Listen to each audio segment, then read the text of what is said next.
Por eso tomamos como rasgos del método de la autoridad esto del colectivismo, ¿no? de la comunidad.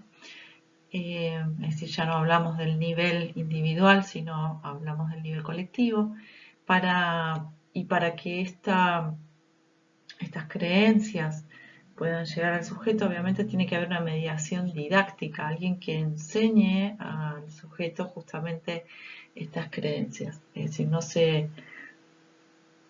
se salen a buscar, sino que se reciben, ¿no? Esto tiene que ver con eso que decíamos hoy, de cómo se atribuye la autoridad al otro, sometiéndose y aceptando justamente esta mediación didáctica. Comunicabilidad, es decir, todo lo que tenga que ver con comunitario y con colectivo, en este caso, eh, hace uso de, como dijimos antes, el lenguaje y el mundo de las representaciones, ¿no? Es algo que es indiscutible, por eso hablamos de cierta fijeza, no desde el punto de vista de la terquedad, sino del sometimiento a la autoridad, en el buen sentido, no en el sentido de autoritarismo, sino en esta autoridad conferida, ¿sí? Eh, bueno, son todos términos que tienen que ver con lo comunitario también, ¿no? La solidaridad o el carácter involuntario o supraindividual hace referencia justamente a que este tipo de creencias están por arriba del individuo, están justamente a nivel comunitario y por eso habla de la solidaridad. Lo que hace es compartir o hace descansar en cada uno de los componentes de esa comunidad esa creencia. Supone el pase de los seres vivientes aislados a las comunidades, o sea, a los primeros niveles de agregación. ¿Mm? A constante referencia a la historia, esto tiene que ver con las tradiciones y demás.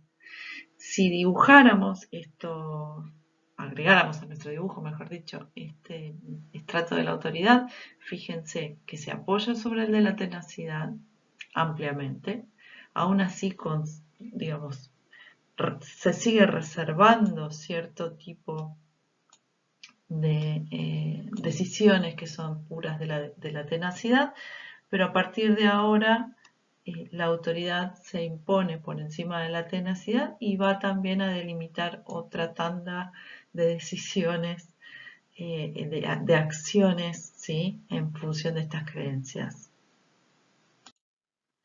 El método de la reflexión es el método que permite tomar la creencia que entre otras creencias o entre otras propuestas parece la más razonable. Por eso también cuando hablamos de la reflexión justamente estamos hablando del a priori filosófico, ¿no? El a priori quiere decir que va antes, digamos, de la constatación de los sentidos, ¿sí?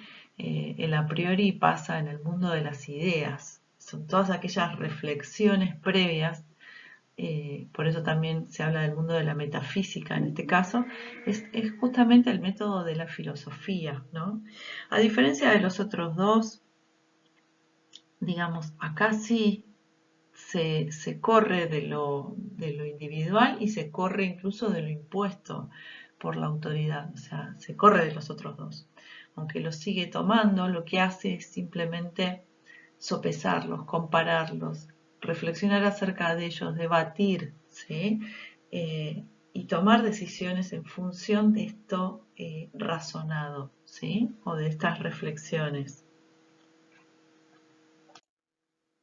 El método de la reflexión, entonces,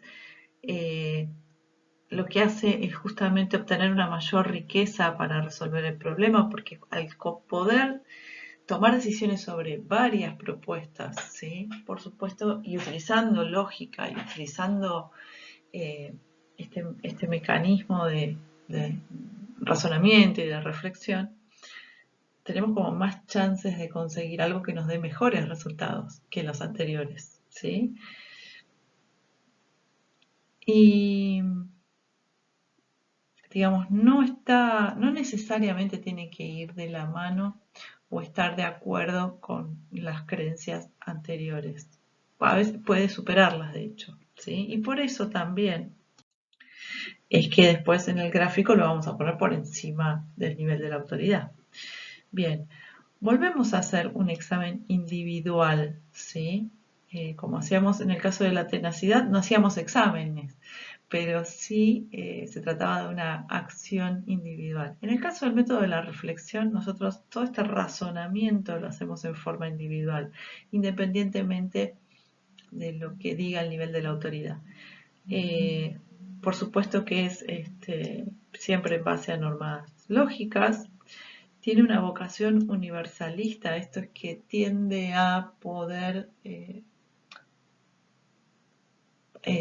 traspasarse a otros eventos similares, creencia más explicativa, digamos, empiezan a aparecer ciertos rasgos de lo que después va a ser el método científico, aunque todavía no lo es, ¿sí? Hace referencia a la belleza o al bien, esto es porque ya empiezan a a utilizarse en este nivel justamente elementos de la ética y de la estética, ¿sí? Para poder hacer esta toma de decisiones. Son como elementos de valor que van a permitir hacer estos debates y estas comparaciones. Se apoya, por supuesto, por sobre todas las cosas, en la razón y en los primeros principios. ¿Se acuerdan los principios aristotélicos que hablábamos en las primeras clases? Acá lo tenemos, como yo les decía, si lo vamos a dibujar, lo vamos a poner por sobre el estrato de la autoridad, ¿sí? Se desprende de la autoridad para poder apoyarse en la razón y tomar esas decisiones. Fíjense cómo cada uno de los estratos se va apoyando en el anterior.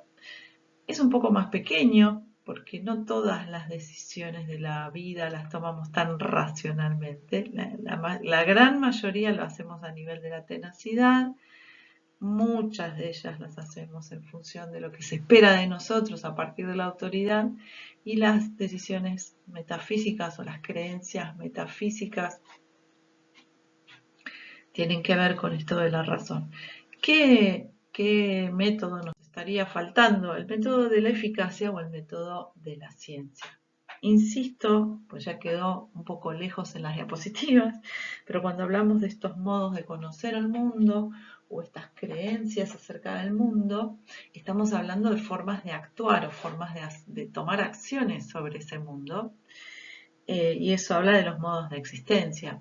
Nosotros no somos todo el tiempo racionales, no somos todo el tiempo incluso científicos. Acá en el método de la ciencia dice, ante una duda lo que hacemos es tomar la creencia que resulte más eficaz para predecir el comportamiento de un objeto.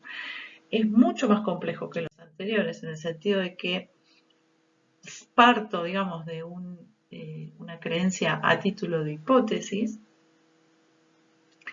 es decir, que ya estoy previendo consecuencias observacionales, y voy a la contrastación, voy a buscar el objeto real, ¿sí?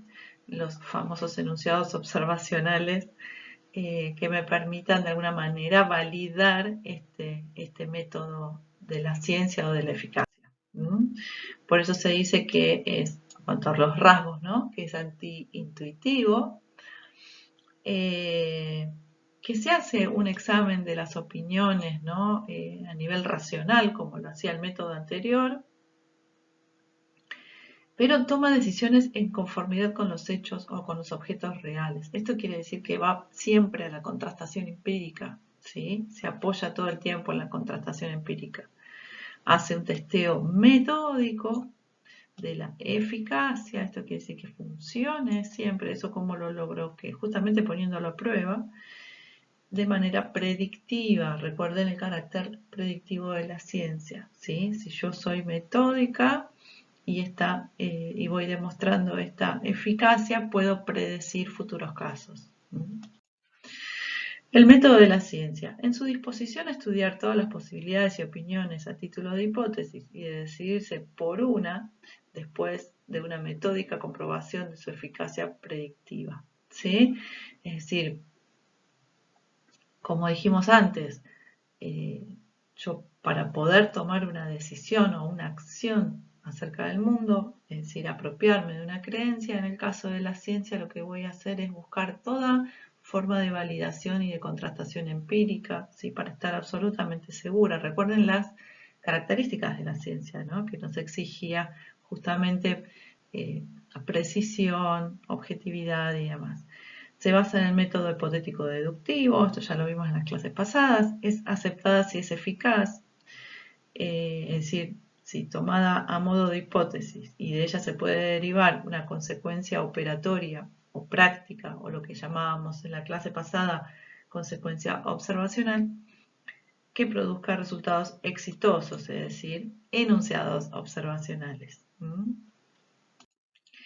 Bien, en nuestra pirámide quedan así superpuestos entonces superpuestos estos estratos, estos métodos. Él habla de estratos porque es muy difícil, dice él, Peirce, que elementos de cada uno de ellos tengan cierta movilidad entre niveles. Esto, según Peirce, no puede pasar, pero sí se apoyan unos en otros, ¿sí?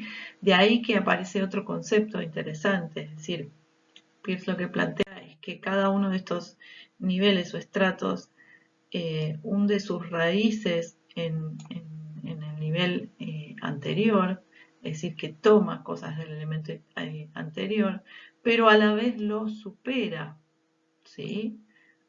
Por eso digo que no hay una movilidad ascendente y descendente, sino que lo supera. Cada estrato supera al anterior.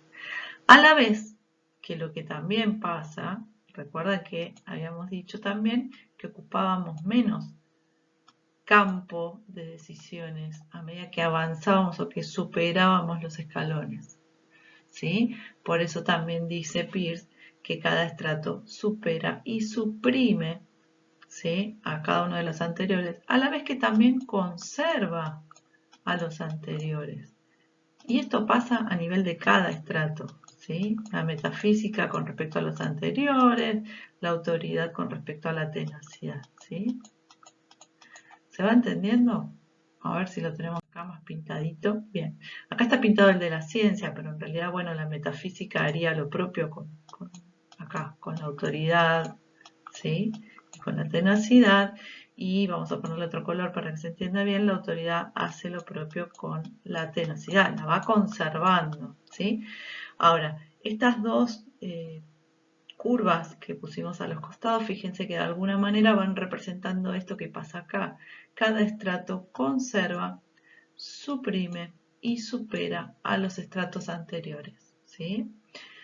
Y nosotros conformamos, digamos, nuestro ser va a ser tan cambiante, ¿no?, en cuanto a las decisiones según vayamos tomando cada uno de estos métodos en cada uno de estos estratos, ¿sí? Esta combinación de conceptos, conserva, suprime y supera los estratos anteriores, tiene un término para definirlo, pero que no tiene ningún tipo de traducción en el español.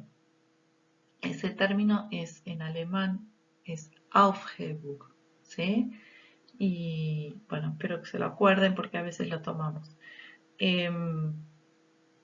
Bueno, básicamente estos serían los métodos para fijar creencias. Insisto que según Peirce, estas creencias son las que nos van a acercar o las que nos van a permitir existir, es decir, ser dentro del mundo. A conocer el mundo nos permite ser dentro de ese mundo. Espero haber sido clara. Les mando un saludo.